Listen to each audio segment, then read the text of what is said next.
Hello everyone. Today's topic is difference between capital expenditure and revenue expenditure. Number one meaning, it is on expenditure which is incurred to acquire or bring into existence on asset, or to acquire or bring into existence an advantage or benefit of an enduring nature, or to increase the productivity or earning capacity.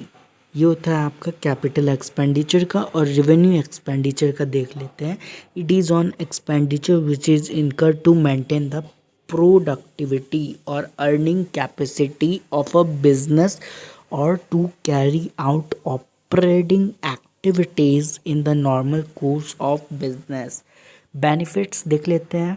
It normally yields benefits during current accounting period, और इसका हो जाएगा it normally does not yield benefits during current accounting period. और जो capital expenditure होता है उसका accounting treatment debited होता है to the respective asset account. और जो रेवेन्यू एक्सपेंडिचर होता है it normally does not, it is debited to respective expense account. Example हो जाता है आपका कैपिटल एक्सपेंडिचर का cost of land and building, cost of plant and machinery, cost of furniture and fixtures. और revenue expenditure का हो जाता है depreciation on land and building, rent of machine, repairs of building, insurance of building. ठीक है। Deferred revenue expenditure क्या होता है? Meaning, according to the guidance note on term used in financial statement issued by ICAI, deferred revenue expenditure is the expenditure for which the payment has